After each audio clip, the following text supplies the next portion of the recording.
Happy Wednesday, Dog Nation. Hope your 2021 continues to get off to a great start. My name is Brandon Adams, and this is DawgNation Daily, the daily podcast for Georgia Bulldogs fans, presented today by Harrah's Cherokee Casino Resort. Mike Griffith back in his normal time after missing us last Wednesday because of some phone issues we were dealing with. He'll be back in his normal spot. Mike's been a little under the weather, so hopefully he'll be raring to go today. I'm sure he probably will. We'll look forward to doing that. I'm going to talk off the top of the program about Georgia and its secondary, obviously Tyreek Stevens and stuff, and don't worry, I'm not going to beat you over the head with my opinion on that much more. I feel like I've said everything I can on my dissatisfaction with the way all of that went down. We'll talk about Gunnar Stockton's decommitment. Very interesting stuff from Terry and Arnold, the four-star defensive back, in the pages of DawgNation.com with Jeff Sintel. That will come up on today's show. Good drama. And by the way, brand new, fresh breaking, late breaking, new drama for an SEC program that we've talked about before related to its coaching stuff. This is some of the stuff happening around the rest of the SEC. I just think is really fascinating. It's one of the reasons why I love this time of year. So what do you say we stop talking about it and start actually doing it? DawgNation Daily, the daily podcast for Georgia Bulldogs fans, presented today by Harrah's Cherokee Casino Resort, begins right now. Today's episode of DawgNation Daily is brought to you by Harrah's Cherokee Resort. Find us online at Caesars.com/Harrah's-Cherokee. Presented by DawgNation.com. This is DawgNation Daily, the daily podcast for Georgia Bulldogs fans. Here's your host, Brandon Adams. We have a lot of young people that listen to our show, people who are in college now, fresh out of college, in some cases maybe even younger than that. And listen, I know plenty of young people in my life, and one of the things that young people sort of hate to hear is people who kind of look like me, a little bit of gray in the hair, whatever else, start talking about back in my day, things were so much better. But let's face it, if you're in your kind of 30s, 40s, maybe even older than that, you do have a tendency to think that your era, whatever era you came up in, was the best for whatever reason. And listen, I'm probably no different in that. However, there's one aspect of my life growing up in which I believe I probably did have it better than people do now. I do believe sometimes I call myself a child of the 80s, a child of the 90s. I was a true child in the 80s, elementary school, things like that. I went to high school in the 90s. But, as someone who kind of grew up as a child in the 80s, I think we would all agree that was the best era ever for sports movies, the kind of movies that take place that are, about sports, right? I just feel like that there are still sports movies now. The Creed movies come to mind, things like that. But I don't feel like they're the cultural touchstones the way that the sports movies of the 80s would be. In fact, one of my favorite sports movies from the 1980s was the movie Hoosiers. Now, listen, when you look back on that and kind of all the things that were kind of going on with that movie, there's one moment in particular that always kind of, captures my imagination. At one point in time, it's a basketball movie for those of you who don't know. The main character is a guy named Norman Dale, played by Gene Hackman. And at one point in time, in the early portion of the movie, Norman Dale's trying to get control of his team, and he's trying to show them that he's the coach, and they have a small roster anyway. A guy fouls out. They're down to 5 players, but the guy that's on the bench is a guy that Dale's trying to reach and, kind of coach up a little bit, so he won't put him in the game. He says to the referee, when the referee says, "Are you going to play with 4?" Dale, the coach, says, "My team's on the floor." In other words, I'm fine with playing with 4 because I don't want to play with this guy right here. Now, for people my age, when that happens in the movie, all of our dads are like, "See, that's what good coaching's all about right there." That's the name of the game right there. That's good coaching. Now, for some of us who were a little younger at the time, we're like, I'm not quite so sure playing 5-on-4 is necessarily the definition of good coaching, but our dads certainly thought it was back, when Hoosiers first came out in the 80s. Well, the older I get, the more I kind of realize maybe that was good coaching. The notion of I don't need to compromise myself here. I don't need to do something I don't want to do here. I'm happy playing 5-on-4 with the 4 players I have. My team is on the floor. And for whatever reason, I was kind of thinking about that this morning in relationship to the Georgia secondary because, and please don't worry about this, I said everything I can say about the Tyreek Stevenson situation yesterday and the way I think that's gone down at Miami. I'm obviously not happy about that, but I'm going to not get on my soapbox about that today. I am not going to beat you over the head with my opinion on that. I promise that. But let's say that it is just kind of a done deal. Stevenson's at Miami. All of a sudden now it kind of makes it seem like Georgia doesn't have enough depth in the secondary secondary and what has traditionally, at least for the last few years, been a big strength for UGA. Maybe as you kind of head towards the 2021 season, maybe that's not going to be a strength anymore. And in fact, some people would even take it a step further and say maybe it's actually going to be a problem this year. It wasn't a great performance for the Georgia defensive backs in the biggest games of 2020, but with Stevenson now gone, Eric Stokes on his way to the NFL, guys like DJ Daniel, Tyson Campbell on their way to the pros as well, all of a sudden Richard LeCount gone as a safety, all of a sudden there's not quite enough experience left for that Georgia secondary. And some people are saying that means that Georgia's got to be very aggressive going to the transfer market. You got to bring in a veteran player who's played at the defensive back level just to survive in the SEC in 2021. Now, on the one hand, I will acknowledge that experience does matter in the secondary. It's not just a position where talent can get you by. You got to have some experience too, at least traditionally speaking, if you want to be great there. But what if just for a moment Georgia fans kind of occupied the same state of mind that Norman Dale, played by Gene Hackman, the great sports movie from the 80s, Hoosiers, said, and what if we just for a moment said our team's on the floor, or you make it more like football. Hey, I'm fine with the secondary we actually have on the field right now. The guys that we know are going to be going through spring practice. What if we just open our mind for the moment to the possibility that the guys that Georgia has might be enough? Because let's deal with these names here just for a moment. Think about Keely Ringo, the former five-star signee who spent most of 2020, all of 2020, injured, did finally put on a uniform for the Peach Bowl against Cincinnati, but the first year on campus for him was lost due to injury. But recovering from injury, expected to be healthy in 2021, I don't believe that Ringo is any less of a prospect now than he was when he first arrived at Georgia.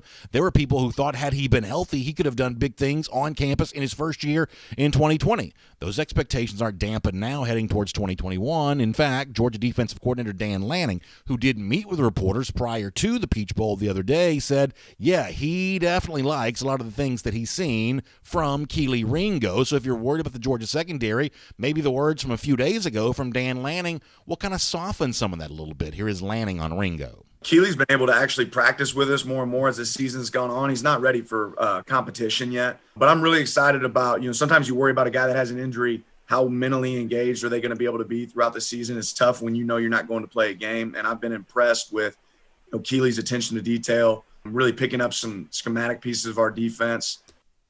So listen, I think if you're a Georgia fan, you take that as pretty good news. Lanning happy with the mental growth that Ringo's experienced over the course of this year in Athens, and obviously the physical gifts. Those of us who've seen his film going back to Saguaro High School there in Arizona know what he brings to the table there in that regard. As I said before, experience does matter. The inexperience that Ringo's dealing with will be a challenge for him in 2021. But my gosh, there's not a program in the country that wouldn't salivate over the idea of having Keely Ringo competing for playing time here in this upcoming season. Now, as far as the guys who did play in the Peach Bowl, I would say the results were more good than bad. Certainly a lot of challenges that Georgia dealt with going into that game, and maybe the emergence of at least one or two guys that we haven't really considered much in terms of being a big part of the Georgia secondary story. But maybe their time has actually finally arrived here for 2021. One of those guys may be Latavius Brini, former 2017 signee, who had some nice moments, it would seem, against the Bearcats of Cincinnati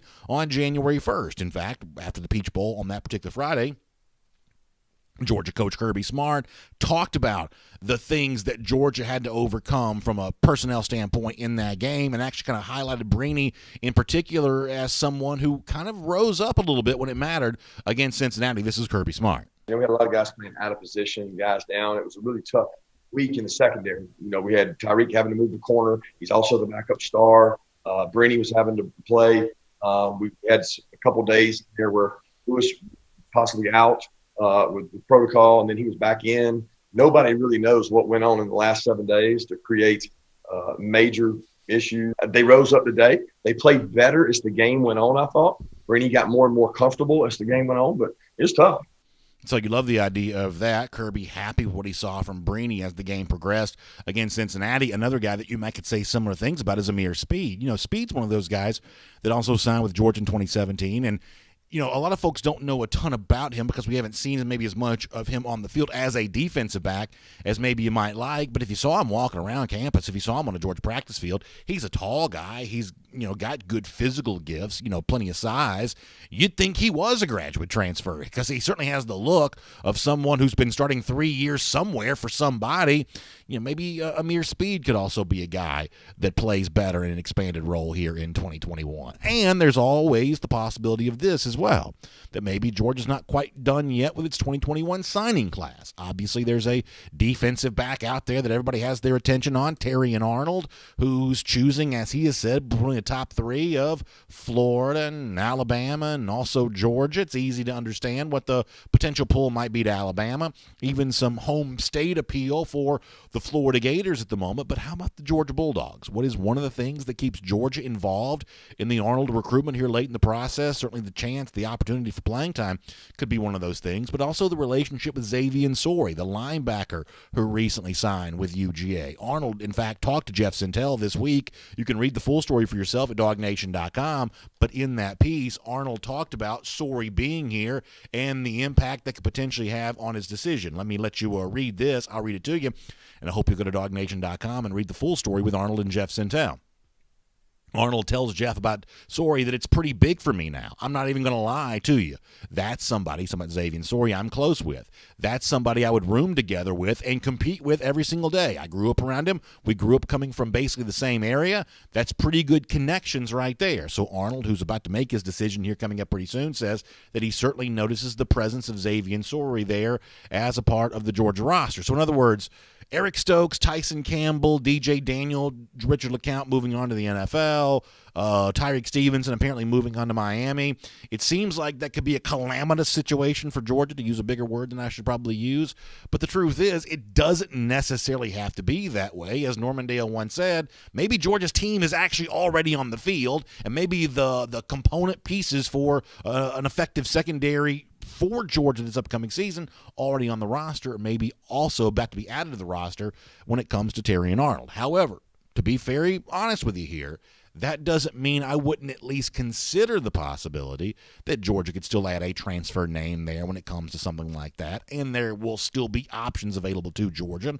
Let me quickly show you one of these that I thought was pretty interesting before we wrap up this portion of the conversation. You may have heard that Auburn defensive back Christian Tutt was on his way to the NFL, but as been reported, apparently Tutt has changed his mind on that. I'll read you this tweet from transfer portal expert Matt Zenitz, who said that he's learned that Auburn, this is from yesterday, Auburn cornerback Christian Tutts entered the transfer portal. He had planned to turn pro, had signed with an agent, and had started training for the draft, but is apparently now exploring another college season. Apparently that's an option that's available to Tutt there on that.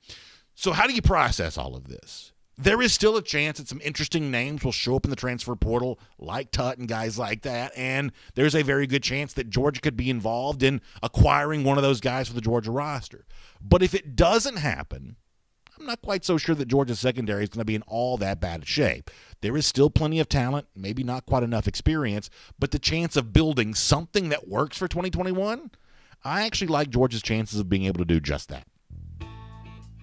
My name's Brandon Adams, and this is DawgNation Daily, the daily podcast for Georgia Bulldogs fans, presented today by Harris Cherokee Casino Resort. I'm glad to have you with us, no matter how you get to us today, live on video, 10 a.m., Facebook, YouTube, Twitter, radio at noon, on Athens Sports Radio 960 The Ref, podcast, Apple, Spotify, Google, all the big podcast platforms. We're happy to be on all of them and happy to have you with us here today. And a big thanks to our friends at Harris Cherokee Casino Resort for making it all possible. Listen, you need a getaway, and this is a great getaway. Just 2-hour drive from Atlanta, where many of you are watching or listening to us here today. That gets you to one of the 2 Harris Cherokee Casino Resort properties, whether it's the original Harris Cherokee Casino Resort or Harris Cherokee Valley River. You can experience the great gaming, the unbelievable gourmet dining options, delicious restaurants, the world-class shopping, the luxury spa. There is so much available to you at Harris Cherokee Casino Resort. The gaming area has been completely reimagined with social distancing in mind. So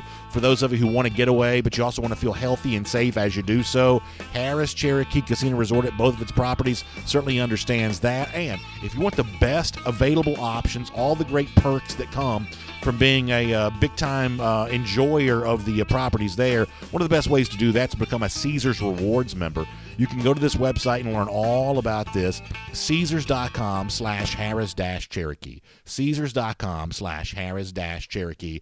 That'll get you more information about how you become a Caesars Reward member and find out more about Harris Cherokee Casino Resort. I can tell you right now, the mountains of western North Carolina are beautiful this time of year. 2-hour drive gets you to the Harris properties, and you will have a really good time doing that. We're going to get Mike Griffith here coming up in just a moment on DawgNation Daily, presented by Harris Cherokee Casino Resort today. Before we do that, though, let's go around the doghouse, delivered today by our friends at Marco's Pizza. And listen, I'm going to be a little bit of a hypocrite here for a moment. I do understand this, but 5-star quarterback for the class of 2022, Gunnar Stockton, decommitted from South Carolina yesterday. Maybe to be expected now that his offensive coordinator, Mike Bobo, who he has a deep relationship with, has moved on to Auburn. In fact, it certainly seems like Auburn is going to be the leader in Stockton's recruitment going forward. At least that's the common opinion if you check the internet and things like that, that now that Stockton is decommitted from South Carolina, he is more likely than not to land at Auburn maybe than anywhere else. But it is also assumed that much the same way that Georgia has been a factor in Stockton's recruitment throughout all of this, that Georgia will continue to be a factor in his recruitment going forward, competing with Auburn for his services maybe for the class of 2022. As a way of giving some context for this, let's go back to a little less than a year ago when our recruiting insider Jeff Sentell caught up with Gunnar Stockton. This is what Stockton said about Georgia at the time and his relationship with the Dogs. Here is Gunnar on UGA. Just the relationship aspect of making sure I feel at home and just knowing that I would fit in there. How do you feel about Georgia? What's the relationship like with Kirby? I mean, anytime, going to Georgia, it's your hometown state, and it would be really cool if I went there. So he says it would be really cool if I went to UGA, and frankly, as you might expect, I think it would be really cool if Stockton came to UGA too, except for this. And this is where I'm going to sound, as I said before, a little bit like a hypocrite, because obviously if Stockton were to choose Georgia, we'd celebrate it on this show is really good news. But big picture, I'm not quite so sure Georgia shouldn't just be satisfied with what it has at quarterback. You know, JT Daniel is the presumed starter for 2021, possibly passing the baton to Brock Vandagriff for 2022. And then maybe it's time for Georgia to start looking for an elite quarterback again once the 2023 cycle rolls around. That if you want to go back and learn a lesson from the Justin Fields era at Georgia, the notion back then that the plan is, as Smart has said, there is no plan. Just throw a bunch of good quarterbacks in a room together and watch them compete and see how it works out.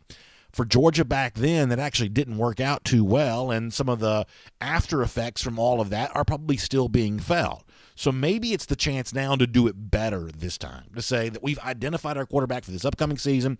It's JT Daniels. We've identified our quarterback after that. It's Brock Vandagriff. We believe in our evaluation. We believe in our scouting. We think we've got this one right, and we're going to ride with Brock and see how it all works out, and then look for a quarterback again beyond that. And in fact, if you want to kind of buy into a little bit more about what Vandagriff is as a prospect, take Gunnar Stockton in his own words on this, because Stockton and Vandagriff did play against each other to start this past high school season. When the game was done, Stockton did not withhold compliments for his opponent there that night, Brock Vandagriff.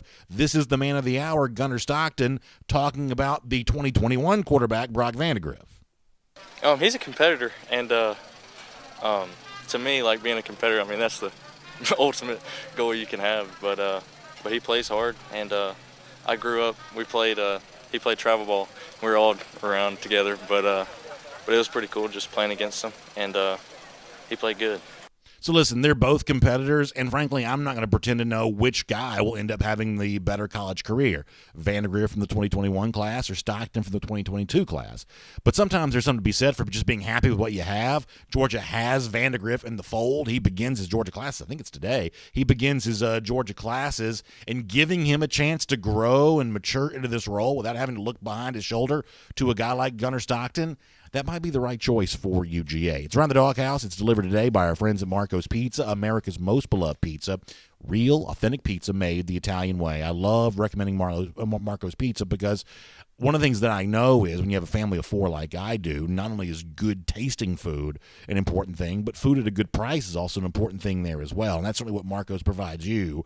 In fact, you can get a large specialty pizza right now for just $13.99. They have some great specialty pizza options like the white cheesy, the deluxe, the garden, the all meat. They have so many great choices. And one of those large specialty pizzas at the moment, just $13.99. So you can order online at marcos.com or the Marcos app. It's baked in a 450-degree oven. It's delivered to you contactless, touchless after that. So health and safety certainly have a primary concern for my friends at Marco's Pizza. Try it out today around the doghouse, delivered by our friends at Marco's Pizza. All right, before we are done on the program today, we have big drama at Tennessee continuing, new drama at South Carolina, another layer of that drama that we will touch on. If you're interested in the SEC, this is juicy stuff before we're all said and done today. But before we get to that, for more on Georgia, its expectations of the upcoming season, the position that it's in as the new year begins, let's touch on all of that right now. Mike Griffith here on DawgNation Daily, presented by Harris Cherokee Casino Resort, and it's, of course, great to have you with us. Still waiting on Mike? Okay, we're going to get ready to roll here with Mike here in just a moment, and it's good to have all of you with us here on DawgNation Daily, presented by Harris Cherokee Casino Resort right now. Is Mike ready to go? All right, so we're going to get rolling here with Mike here on the program, and of course, it's great to have all of you with us here as well. From Athens and across the SEC or wherever the recruiting trail may lead, here's a DawgNation.com insider. All right, happy to have Mike Griffith here on DawgNation Daily, presented by Harris Cherokee Casino Resort. Obviously, a lot to talk to Mike about as Georgia starts to show up very high on the list. A lot of these way too early top 25s and everything like that. So we'll have some fun with that before we're done here on the program today. But, Mike, let me bring you in on a topic I was just addressing before we get to anything else. And you and I don't talk recruiting a ton, but I think when it comes to a recruiting philosophy, what Georgia's kind of done in the past is let's collect as many good players as possible and let's just sort of see how it works out. And there is certainly a line of thought that would suggest that's the right way to go about your business because, sometimes scouting reports can be imprecise and who really knows how a lot of this kind of stuff's going to shake out. You want to give yourself a lot of options. But sometimes at quarterback, it's better to have a plan than not have a plan, to kind of borrow a phrase that Smart has used before. So when it comes to a 2022 name like Gunnar Stockton, knowing that he comes the year after a guy like Brock Vandegrift, I've kind of suggested, which is not to say I'd turn down a chance to get Stockton if Georgia could get him, but I've kind of suggested, hey, maybe just go with what you have for right now. JT Daniel possibly passing the baton to Brock Vandegrift after that, giving Vandegrift a chance to breathe a little bit, maybe looking for an elite quarterback again in the 2023 cycle. That's what some programs seems to do. Seems to work out okay for them when they do. Maybe Georgia should do that as well. Where would you come down on a discussion like that? Well, I guess I just think about what Dabo Sweeney said a couple of years ago, and he said he doesn't recruit backup quarterbacks. And I don't know where Carson Beck stands. I know we've talked about it before. He won the largest classification level in Florida, played much better competition level than Brock Vandegrift, doesn't have the ratings that Brock Vandegrift had. To your point, we don't know a lot about ratings, but obviously I think we've seen enough of Brock Vandegrift to feel good about him, but I think we felt good about Carson Beck too. So I could see the logic. To me, it boils down to what does Georgia think about Carson Beck? Is he a viable option if something were to happen to Vandegrift in the future? Or vice versa, is Brock Vandegrift a guy that, they recruited thinking, that he would be a slam dunk? I don't think you ever turn down talent, though, at a place like Georgia or Alabama or Clemson. I mean, I think you're going to have a revolving door at quarterback regardless of, the talent level. You look at the name slips me right now, but you look at the Clemson backup last year that transferred to Duke. I remember when I was down at the national championship. Yeah. And he ends up playing somewhere else. But, you never know who's going to be the next man up. And even though we talk about all the talent that Georgia's brought in, they were still playing with a guy that they thought was a four-stringer and a walk-on at one point this season, with the season in the balance. And you wonder, what if they would have had one more five-star, in the program at that point. So I don't know. That's a tough one. Roster management this off season is particularly challenging because of the seniors staying. guys, I still don't think we've heard from Zamir White, which may not be a coincidence. He may not want it out that he's staying. He may recognize that, there's going to be discussion about that if he stays. So there's a lot to think about. I mean, if you do take a guy at Stockton, then who do you subtract, right? Because there's only 85, and we know they've had a challenging time getting down to that number. Yeah, I mean, as I said before, I'm a hypocrite on this because if Georgia could get Gunnar Stockton, I'd be thrilled about it because, as you said before, you don't turn down a chance to get elite players. I believe that Stockton is, but I think that Vandegrift also has a chance to be that as well. Not a guarantee. I don't know what Vandegrift's college career is going to look like, but to go back to a name that you mentioned before, the reason why I'm a lot more comfortable talking about Vandegrift as a potential starter fairly early in his Georgia career, maybe to start the 2022 season, in a way that I'm not comfortable talking about that when it comes to Carson Beck, is they are a different level of recruit. And that's not always an exact science, but when it comes to guys who take over and have success as an inexperienced player, there are more examples of guys who look like the recruiting profile of Vandegrift doing that than there are guys who look like the recruiting profile of Carson Beck doing that. If you think about Beck's pathway to success at Georgia, I think it probably mirrors a lot more what Kyle Trask did at Florida or what Mac Jones did at Alabama, where if you wait your turn and you learn,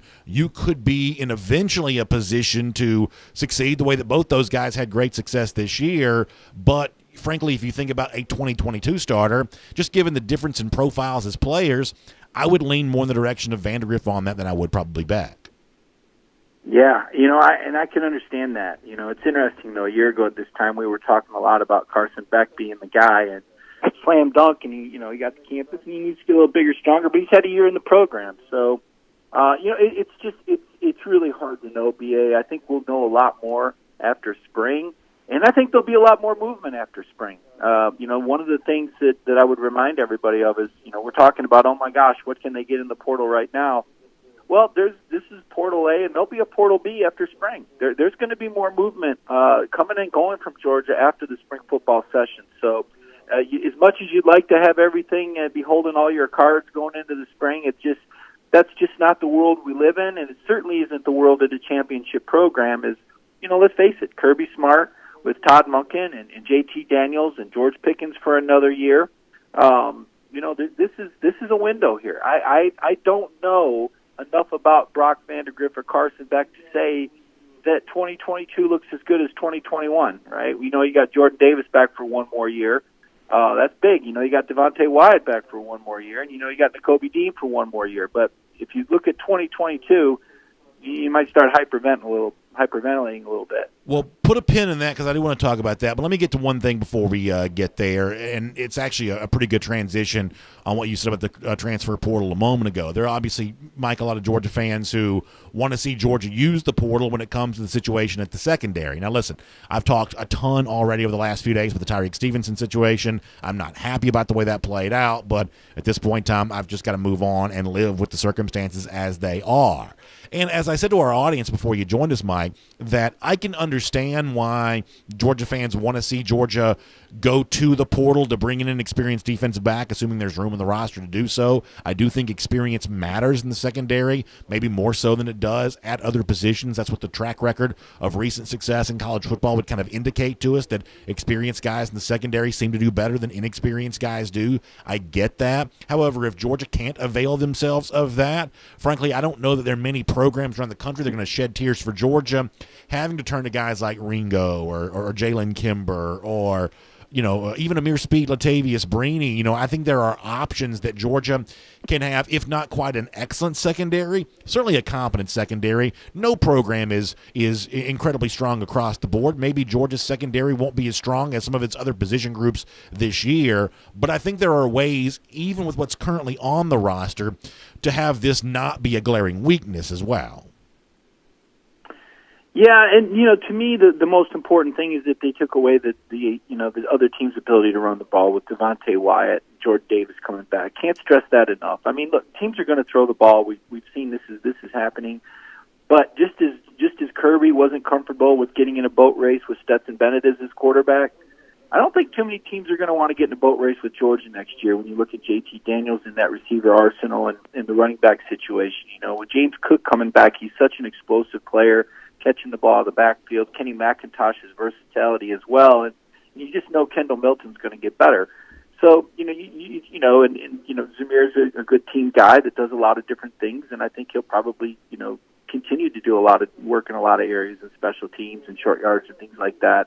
You've pretty much got the complete deck, provided you trust Matt Luke to get that offensive line ironed out. That's actually my biggest concern there after the beating that JT Daniels took from Cincinnati in the bowl game.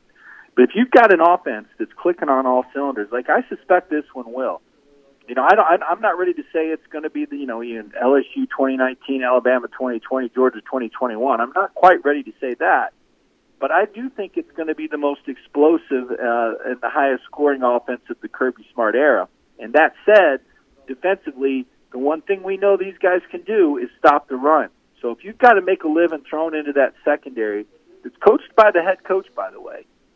Kirby Smart's fingerprints are all over the secondary. These are players that he coaches up. I'm kind of with you. I think I'll take my chances on that. I'll also add to this. You talked about the run stop component aiding the secondary. I think you're right about that. But, Mike, one area in which Georgia got better in 2020, even though the overall defensive numbers seem worse, is Georgia became a much better pass rush team this season than it had been the year before. And I think that's a good step forward for UGA. Now, some of the guys who contributed to that, Azeez Ojulari, Jermaine Johnson, they are gone.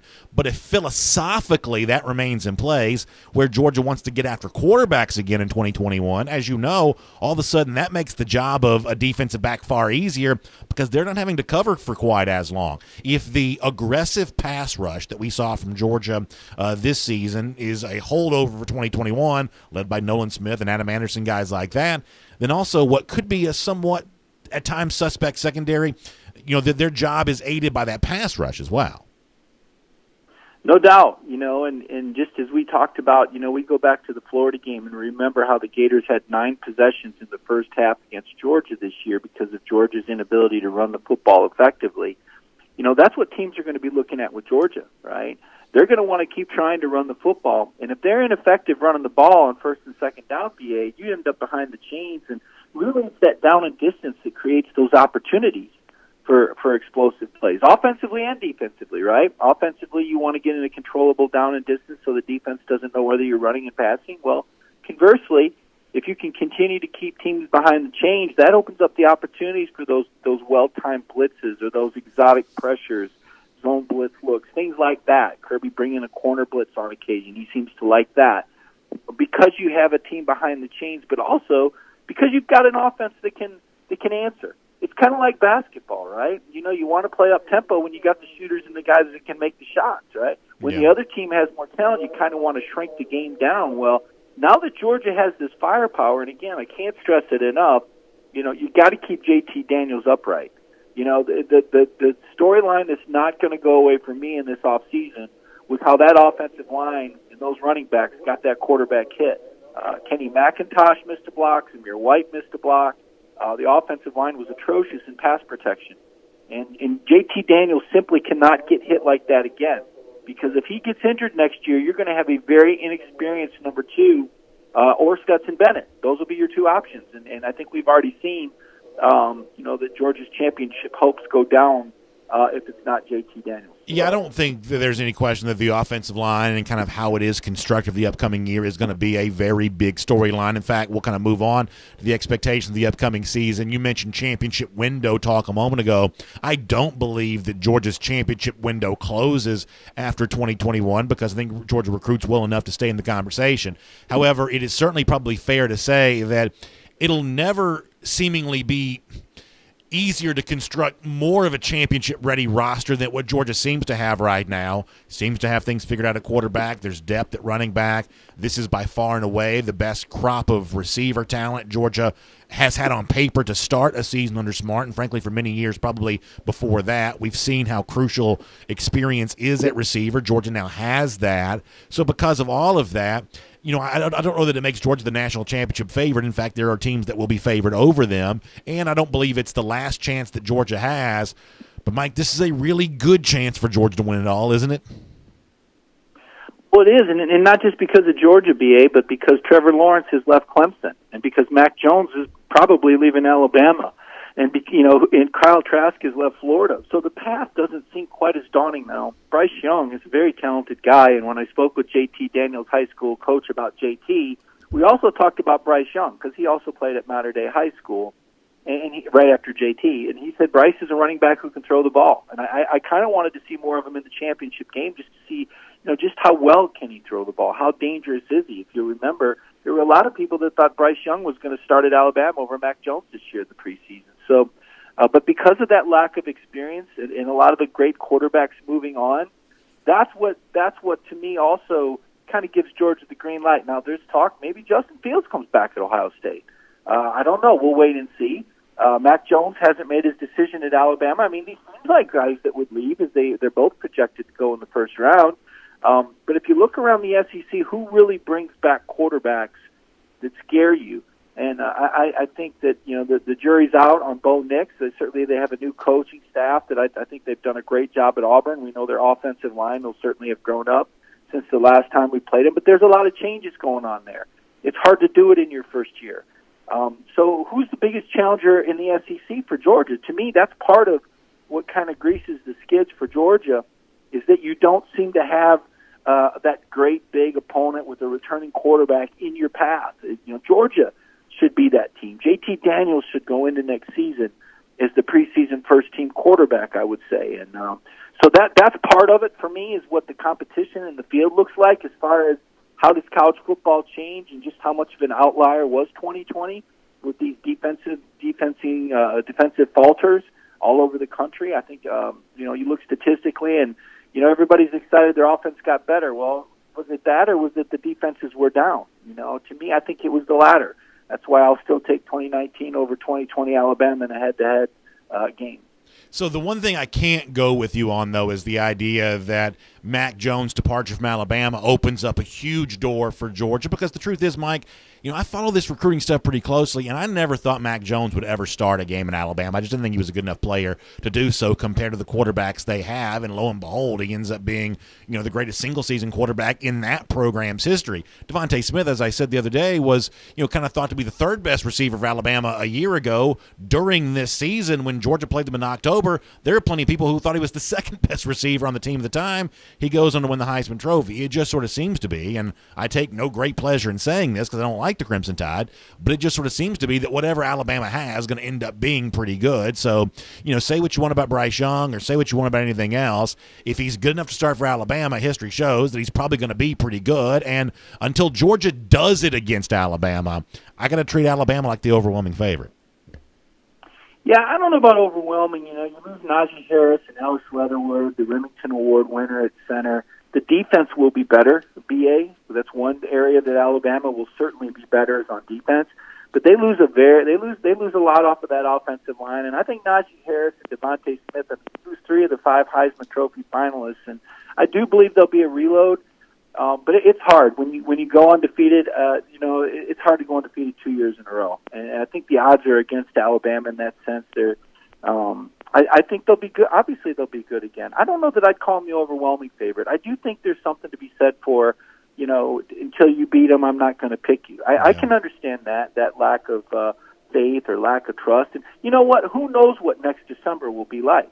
I mean, we can all project what we think September looks like. But sometimes things change, right? As I said, can JT Daniels get through the season healthy? Right now with this offensive line, I don't know that I would bet on that. This offensive line scares me. You're going to have a new left tackle. I thought they played really bad against since I was very disappointed. Very as impressed as I was with what Matt Luke did in the Sugar Bowl last year, I was that disappointed with this year. I didn't understand shuffling 3 guys. I thought it blew up on Georgia, and it probably should have cost them the game. They were very fortunate to win that game because they weren't able to run the ball effectively, and their pass protection was atrocious, and their running backs faltered. Zamir White just literally jumped out of the way of a guy on the first interception. Go back and watch it. It's amazing. Kenny McIntosh, very poor effort. These are things that can happen, and those are experienced names. Those aren't rookies there. So a lot needs to happen for the pass protection. But I guess I'm seeing the glass half full. My focus right now is on the Clemson game, I suppose. And I feel good about that game for Georgia. Once Trevor Lawrence said he was leaving, turn the music on and start the party.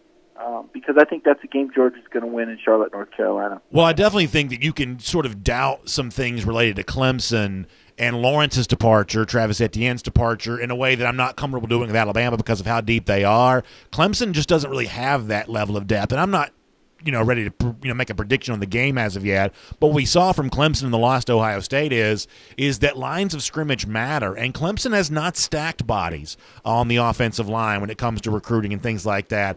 And I think their lack of depth, I think some of their deficiencies there kind of showed that there's a lot for Clemson to prove in 2021. Fairly, people will say there's a lot for Georgia to prove too, but Georgia will not be the only team going into Charlotte with some questions of, hey, how well are you reloading? What do you have going for you? I think a lot of people are going to be very curious of what the post-Trevor Lawrence era looks like at Clemson, and it's not because people don't think that DJ Uiagalelei is a good quarterback. He obviously probably is, but some of the other things around the quarterback on that roster, I think it's fair to say we don't know about some of that stuff yet.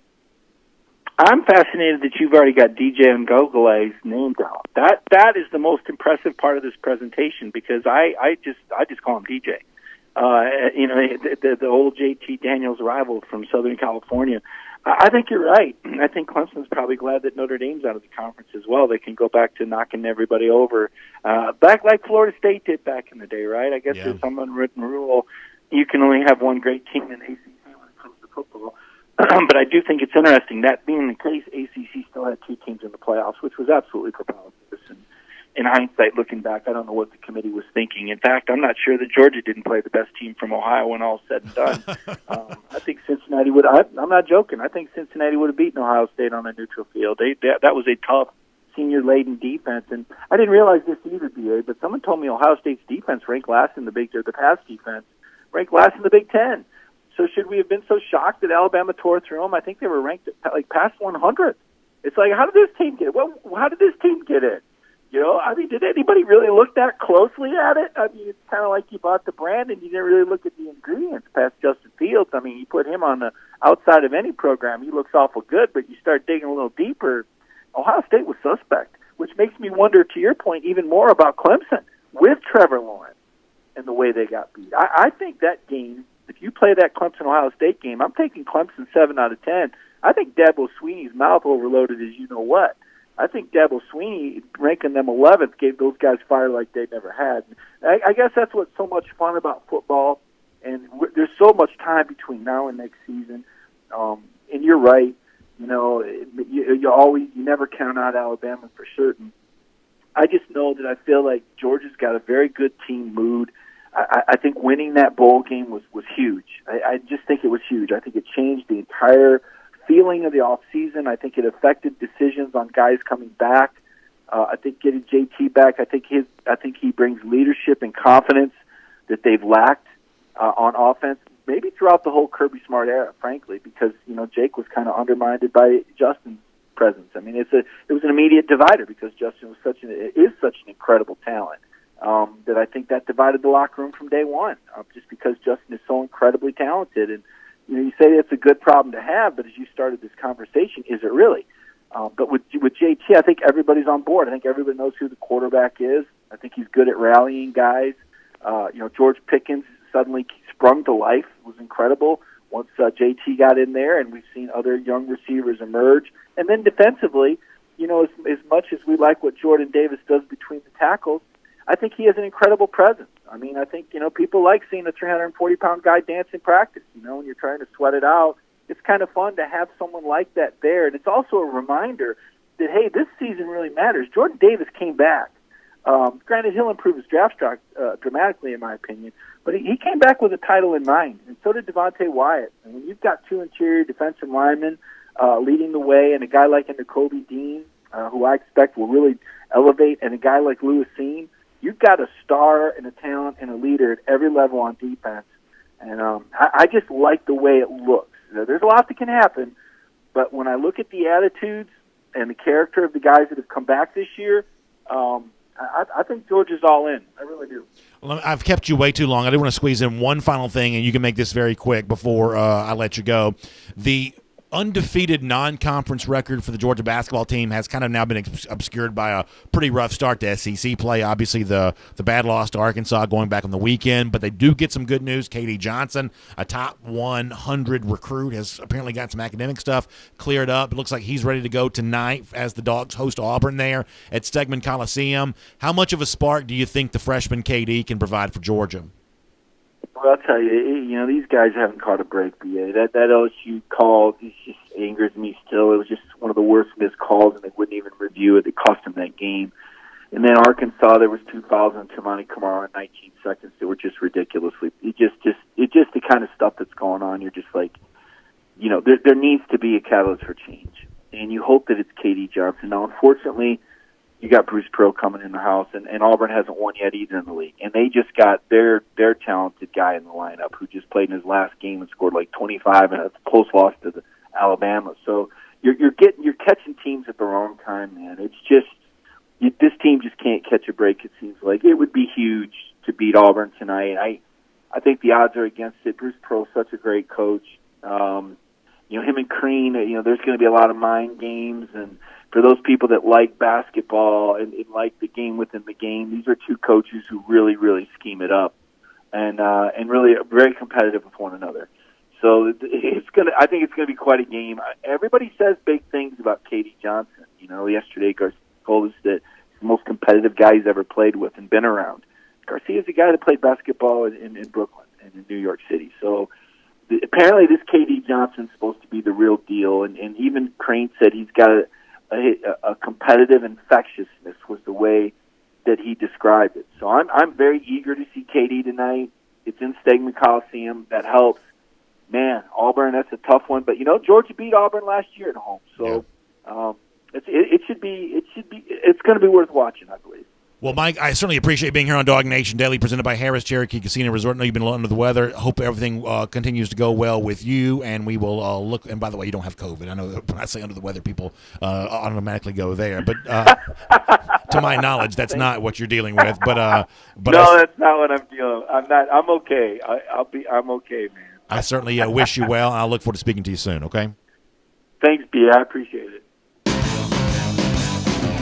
Let's take a look around the rest of the league. This is SEC Through. All right, I want to transition here to our SEC Through, and I want to bring up something. And look, it's always a challenge when I try to take something that most of you don't care about, and I want to try to make it interesting. Hopefully I don't fail at that. But there was something this morning that I read that I was pretty fascinated by, and I'm hopeful that I can make it interesting for you because, by and large, this kind of content typically isn't always that interesting for the general audience. TV ratings for the College Football Playoff National Championship game were awful. They were the worst of the playoff era. Since the playoff, finale has been on this Monday night, this was the worst that they've had. According to the Hollywood Reporter, I'm reading here, the numbers were 27% lower than last year's title game was. So a big drop-off, and I saw somewhere else, and I may have this slightly wrong, it's like the worst ratings for a college football national championship game, obviously predating the playoff. You have to go back like 2006 or so, almost like 15 years since the ratings have been as bad as they were for this Alabama-Ohio State game.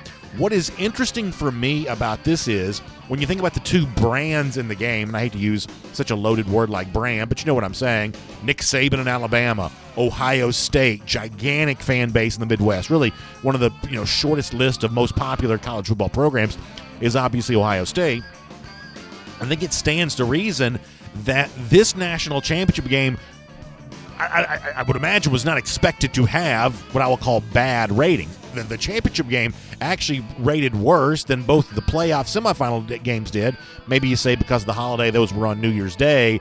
Maybe that made it easier. But Bama, Ohio State, I would say, ought to be good ratings, yet the ratings, for the most part, were a disaster for ESPN. Now, listen, this comes in a year in which lower ratings around sports have been a fairly common discussion point, and different people have offered different theories for why that'd be the case. NBA playoffs going to come to mind here. Some of the stuff's related to baseball. The honest truth is, I'm not really sure how the NFL ratings have done this year compared to the way they normally do, but we have seen sports TV ratings going to be on the decline. Now, let me tell you why I think this matters. And I actually addressed this topic in a similar fashion around this same time on yesterday's show. I think it's obvious that fans have been missed from the sport this year. And I think it really ought to reconfigure our minds as to what sports is really all about, because there has been some discussion in recent years that all of this simply exists for television, that every decision that gets made around college football about what time games are, when they're going to be played, in some cases where they're going to be played, it's all related to whatever TV wants, because all of this just simply exists for TV.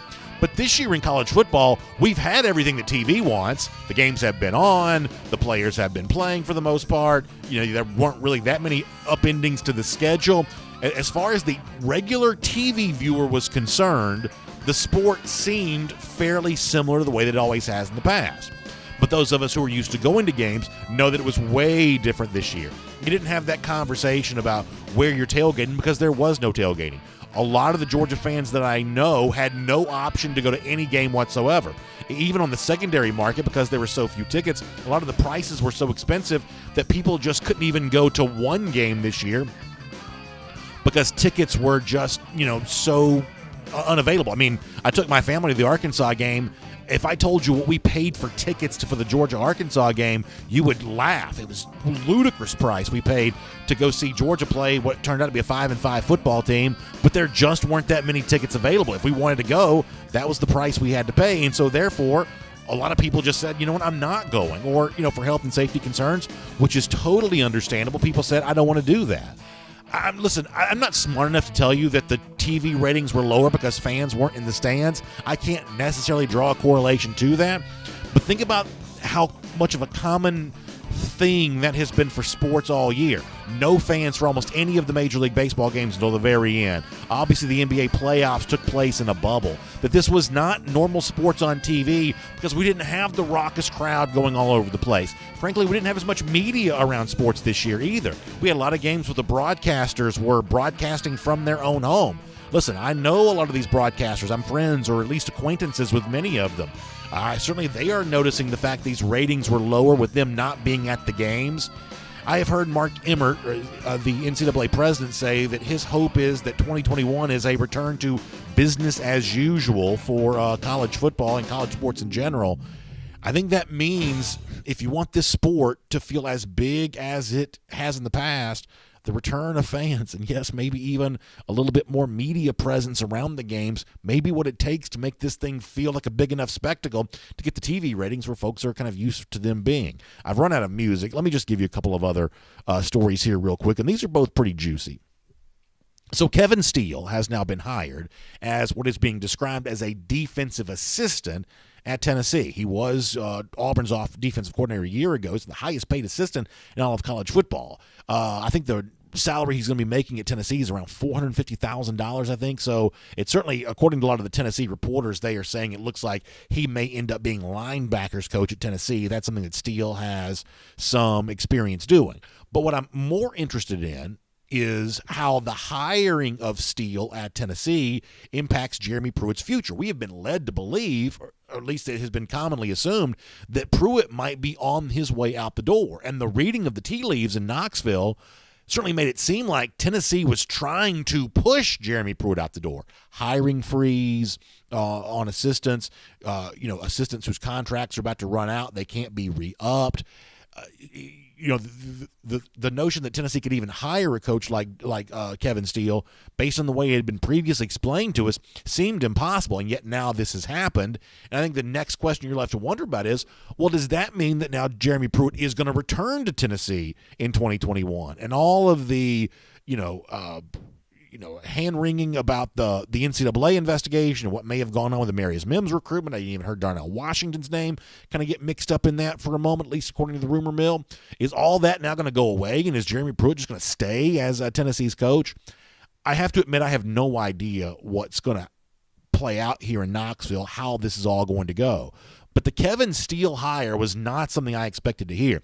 To me, Steele's one of the biggest free agent names on the open coaching market. The fact that Tennessee got him seems like a pretty big deal, just given the fact that there are a lot of programs that would love to have had Kevin Steele. Is this enough to save Jeremy Pruitt's job, or is the fact that Steele is coming back proof that Pruitt's job had already been saved? This is probably worth watching. One more thing here.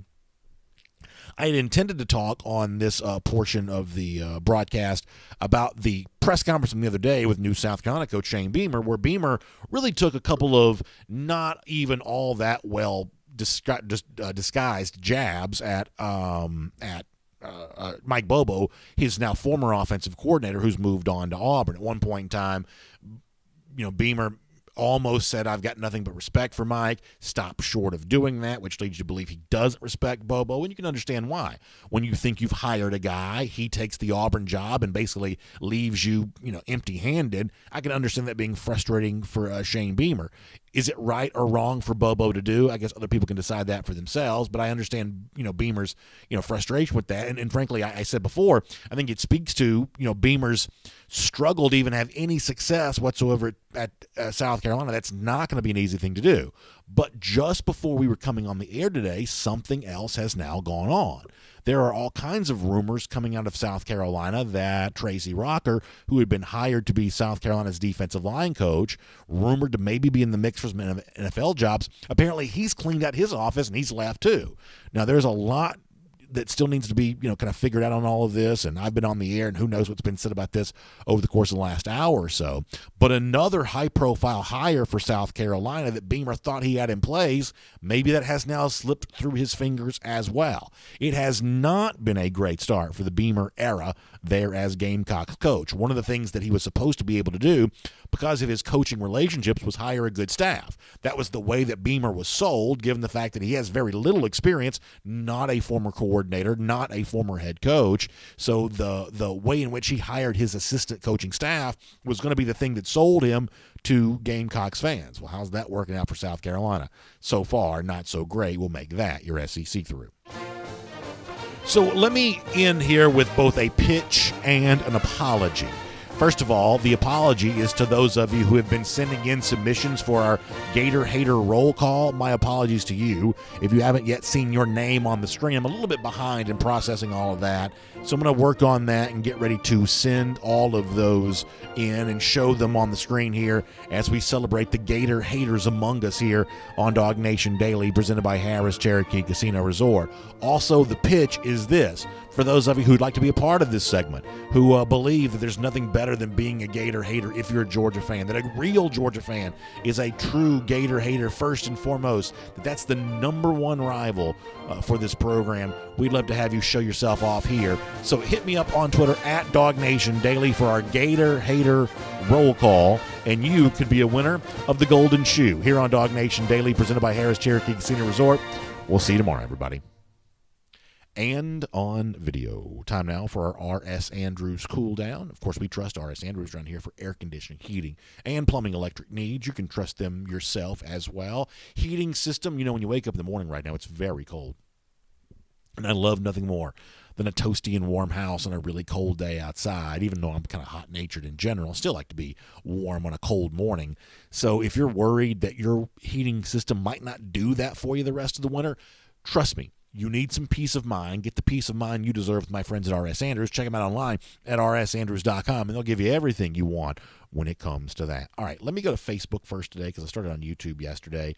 We are not going to go crazy long with comments today, but we will do a few here and have a good time. And just generally speaking, getting all of you up and running and ready to go here. And let me see if I can get this. I had the video pulled up, and now it's being a little slow with me, so let me try this again. I hope all of you are having a great day today and keeping up with everything that's going on in the world here. Somebody said they were surprised to find out I had to pay for tickets to the Arkansas game. Yeah, listen, there aren't very many people in Fayetteville, Arkansas who knows who DawgNation Daily is, and so they weren't necessarily looking to do me any kind of big favor here. Brian Whitehead said Tracy Rocker's actually now going to Auburn. Okay, so I'd heard some NFL rumors for Rocker. But apparently going to Auburn, where Rocker was once a great player. That's interesting. Jake Bivens says we need to get Christian Tutt out of the portal to provide key depth at cornerback, and Tutt is a good kick returner. I like the idea of all of them. As I said before, if Georgia goes to bat with what it has in the secondary, may not be all that bad. I think there's some talent there, but I can understand the attraction to someone in the transfer portal, and Tutt, I believe, is a pretty good player. Brian Jones says, Rick Gilbert. I got to give you the shrug emoji on that. I really don't know where all of that stands right now.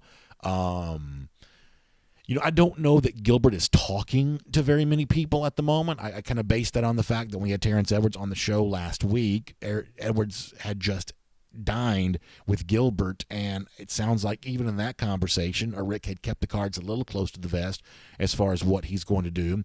Terrence wants to be an honest broker. In other words, he wants to be able to, work with recruits without having everybody think that he's just a, guy trying to, push everybody to UGA, which I totally respect. You got to be able to coach all prospects, not just the ones that are coming to Georgia. That's after all, how you run a successful business. I completely get that. So therefore, Terrence is going to be careful about, pushing a guy too much to a UGA. Plus, there's all kinds of other, potential concerns, about that as well. So, from that standpoint, Terrence has to be somewhat hands off on all of this. And I respect Terrence doing that. So, certainly, when we talked to Terrence last week, having just talked to Rick Gilbert, it was difficult to tell from that what a Rick was about to do. And, I mean, maybe y'all are aware of things I'm not aware of. It sort of seems like to me the rumor mill has even kind of gone silent on this. I feel like the Rick Gilbert to Florida stuff in the weekend, I'm not saying he's not going to go to Florida, but some of the chatter of that being a done deal, as we addressed on the show earlier this week, that seemed way too premature. So the honest truth is I just have no idea what he's going to do. But he doesn't have to be at Georgia today. Drop ad, I think some of y'all are a lot closer to the academic world than I am. Isn't drop ad like another week so that you could technically still start Georgia a week from now, I think. So it doesn't have to be today, I don't believe, for Gilbert. Now, how do you do it after drop ad? The honest truth is I'm not aware of that. Let's say if we haven't heard anything in a week, what does that mean? I'm not smart enough to know that. I'll have to ask somebody who knows more about academics. As some of you are probably not surprised to find out. I'm not an expert when it comes to academics. Hayes Calloway says Chubb versus Hardman this weekend. Yeah, two guys who are both representing Georgia very well, and it really should be a pretty good game.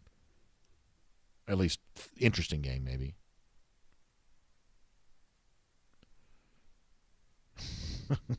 Michael Webb, very funny idea in the comment section here about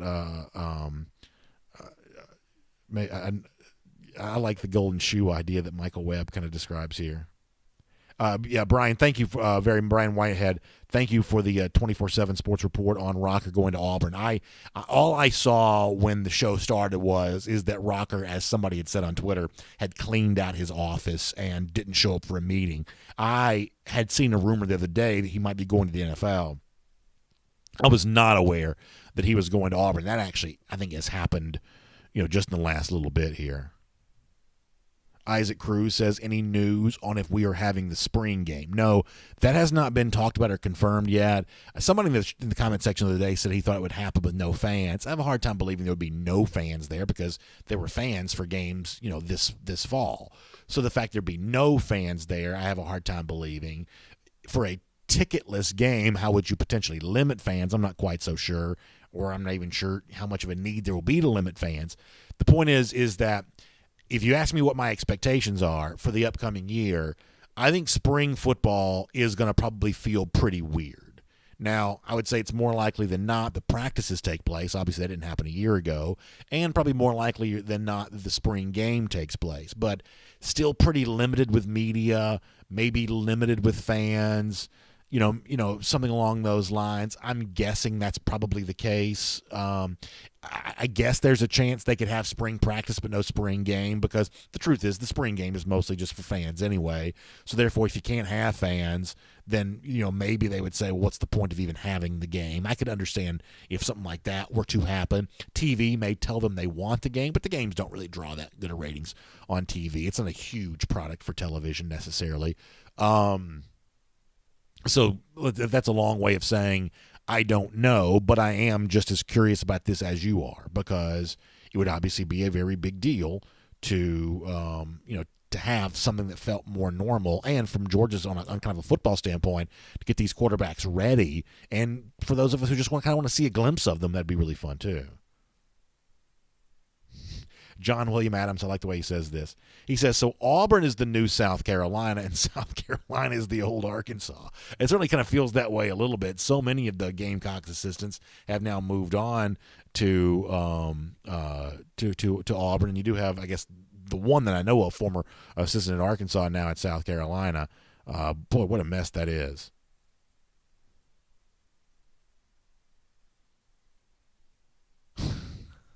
Keith Folt says, hope my game predictions are better than my prediction for how long the and on video segment lasts. That's probably about fair.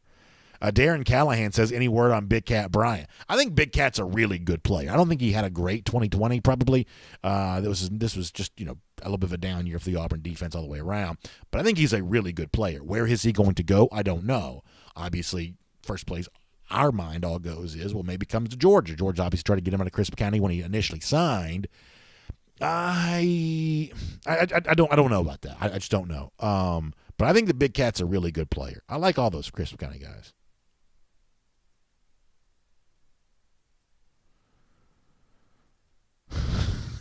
I'm not going to touch Josh Cartwright's comment, but I know where he's coming from.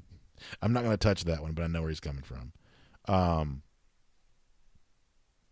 Kevin Cook says, we are Gator haters, but not obsessed with them as you are, BA. Your annex and obsession with them gives them credence that they are in your head and own you. I love Eddie, but the shoe is quite immature in my opinion.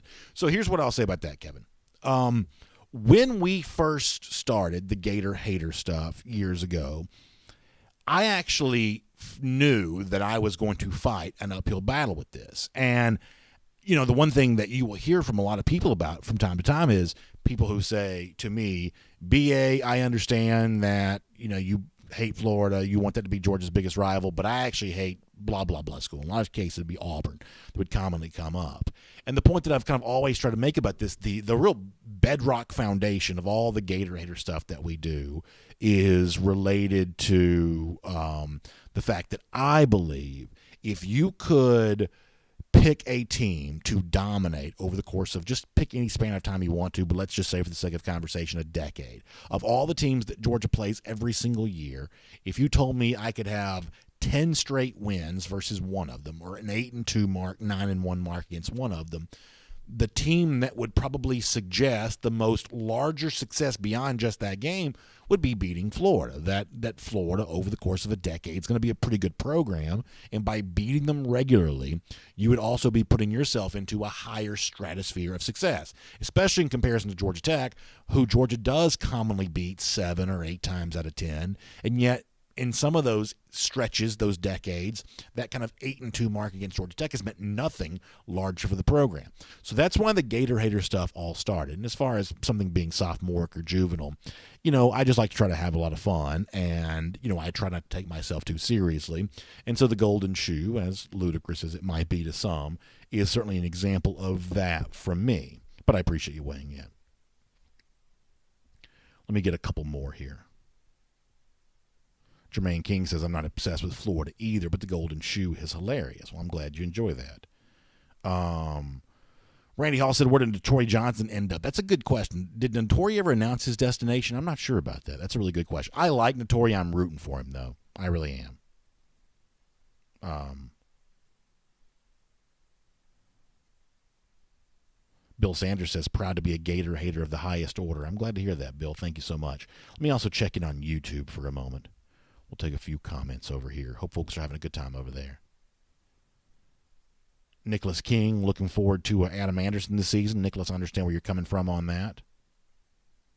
James Bond says, I hate Florida, Ohio State, Tennessee, Auburn, Clemson, and I think he's saying South Carolina here. He says, I don't care about Tech. I respect Bama, everyone else are the dimes that make up my dollars. That's pretty funny from James Bond there.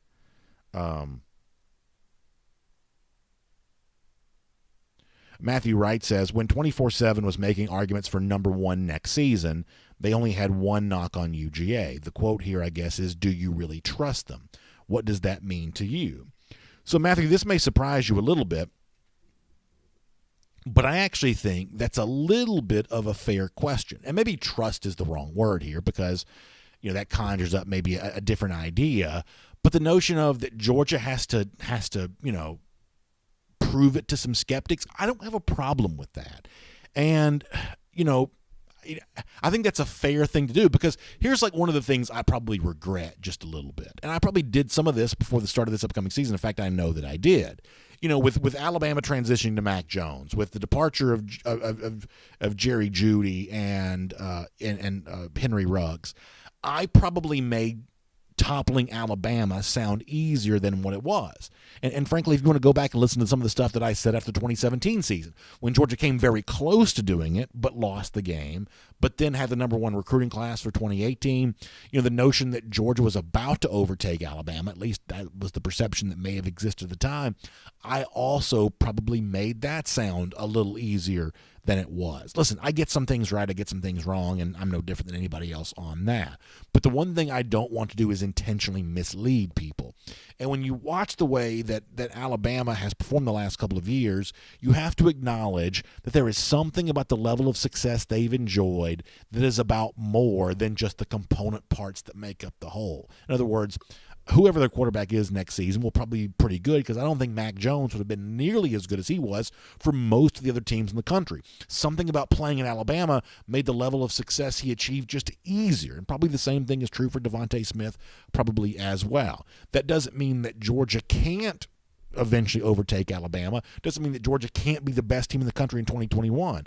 But the notion of, do you trust them, to me is just another way of saying, do you believe that Georgia is capable of figuring out whatever Alabama seems to have figured out? And until Georgia does it, people who are not Georgia fans or, more neutral observers having some skepticism, I don't think that's necessarily all that unfair.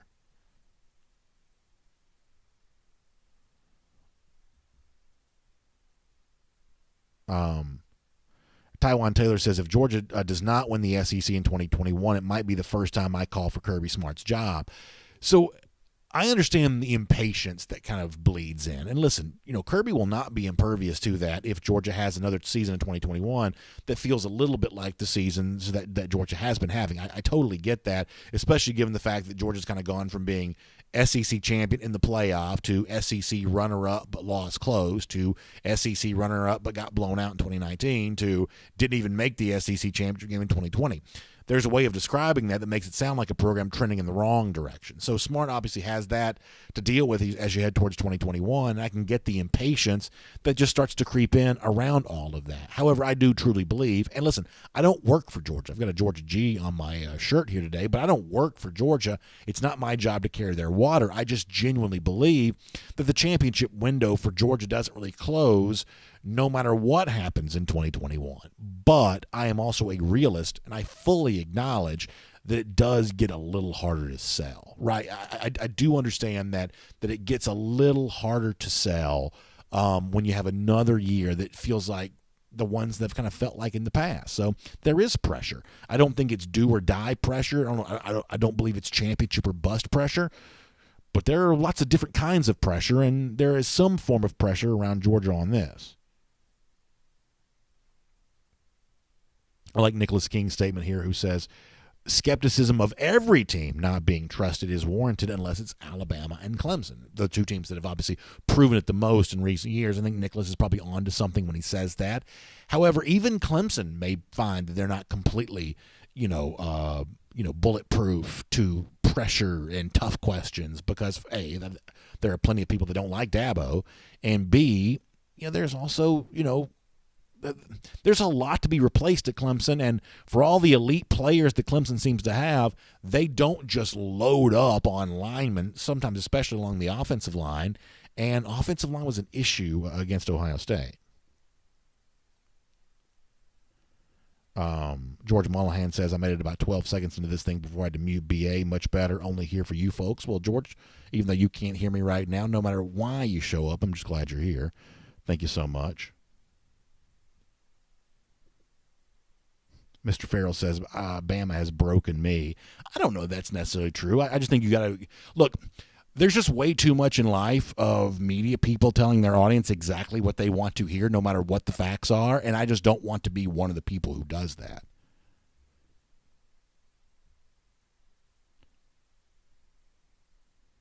Let me see what else is going on.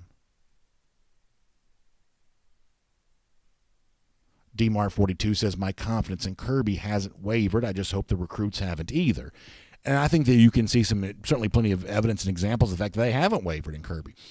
That Georgia is recruiting at a very high level once again, and on balance, maybe recruiting better across the board than it has. For all the great success that Georgia had with like 2018, 2019, 2020 recruiting classes, up until 2020, some of that, offensive firepower is kind of missing. Not always landing the great wide receivers, for instance. But all of a sudden now, last couple of cycles, Georgia's kind of recruiting on balance across all position groups, maybe better than it kind of has in the past. Couple more here. Philip Jordan Wells says, Godzilla or Mecha Godzilla? I demand to know. So I'm not a huge person steeped in like Godzilla culture, but I'm guessing that Mecha Godzilla is probably better than regular Godzilla, right? Kevin Cook, thank you for the kind words. I appreciate that. Thank you very much.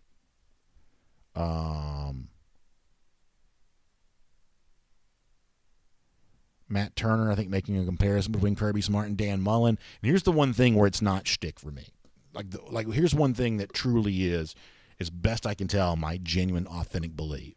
That the way that Kirby Smart goes about his business is better than the way that Mullen goes about his business. One of the reasons why I was so frustrated about the Georgia-Florida game this year, because the way in which Georgia went about that and the fact that they allowed Florida to win that game lent a degree of credibility to Mullen that I don't believe he deserves. And you got to kind of live with that for a year and get your revenge on that coming up this upcoming season. But the whole Dan Mullen silliness, so much of that could have been just finished forever.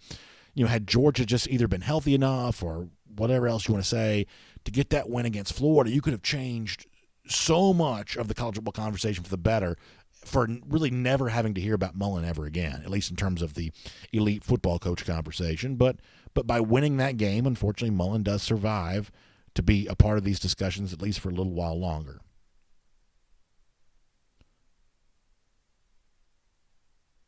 Robert Reynolds says, I need a regular season so I can make it to Athens finally. Just saying. Yeah, Robert, I know there are a lot of people who feel that way, who either are looking forward to getting to a game for the first time or getting to a game for the first time what feels like a long time. Listen, there's a lot of that for fans right now, for sure. All right, we're going to do one more on each comment section. We're going to leave. Matt Rukavina says, I demand to know Hulk Hogan 1984 versus Hulk Hogan NWO. I do believe the steroid era Hogan probably wins that match. I think if you could do a computer simulation of the heel Hogan versus the babyface Hogan, I think it'd be really fun. But listen, it's hard to beat 80s era Hogan, the big muscles and the getting the crowd all fired up. It's hard to beat that. Randy Hall also with a pretty good wrestling reference over here. He says King Kong Bundy is Godzilla. Big Show is Mecha Godzilla. Well, that's all you need to know about that then. Although DeMayer does chime in for the NWO. I do miss that. The two great eras you just compared them. I was an elementary school child in the 80s era of classic WWF, and then in the Monday Night Wars, NWO, WCW, WWE, back then in the 90s, I was a college student, the perfect time to be really a fan in both those eras. But boy, that was great fun. Great fun. All right, last one on YouTube, and then we're gone. Taiwan Taylor says he thinks that heel Hogan is the GOAT. Very interesting take from Taiwan there. Nicholas King says, I wish we could have played Florida last in 2020. It'd be a different game. It'd be a different game for sure. Different game for sure. I'll finish with this, though. Big Daddy Trucker Dog. Let me get Big Daddy's comment here. Who says that JT will have a complete offseason to work on his game and will work with the wideouts to get ready. And I do think that's a really good point, because I said earlier, related to spring practice, what it's going to be like for fans who want to be a part of G-Day, media who wants to be a little closer to the action come spring, and a lot of that kind of stuff remains to be seen. But I do believe that that Trucker Dog is right in that whether it's behind closed doors, whether fans are a part of it or not, it will be a little more normal for the players themselves. For Daniels, if for no other reason, he's now been here for a while, and he's got a chemistry that's already growing, only set to get better. So I said at one point in time in the last couple of days that I think that conversation around Georgia this offseason is going to be a little happier than it was a year ago. expectations are high and the pressure to pay off on those expectations will be significant, but there's not as much worry and fear of, oh my gosh, what's going to happen here, what's going to happen there. I think it sets up to be a pretty enjoyable ride, and I think it sets up for Georgia to have a much better spring this year than the absence of spring from a year ago. So if no other reason, that in itself seems like a pretty good thing and probably worth keeping in mind, and a great final comment for our show today. So Big Daddy, thank you so much for that. Also to all of you, thanks for being here on our R.S. Andrews Cool Down. Let me invite you to check out AJC.com for your Atlanta news now. I have too much respect for you to start bringing in things that are not a normal part of our conversation. We do our best to keep it between the banks here, but there's a lot of big things going on in our world, and I do think it's important that you know about those things. You get the facts on those things. So let me let the experts do that for you, my friends at the AJC. Get your Atlanta news now at AJC.com. There's obviously big news related to national politics. You may know about that. Also, a little more details about how the vaccination plan's unfolding here in Georgia. You can get some information on that. And Hawks finally going to win. That's a good thing.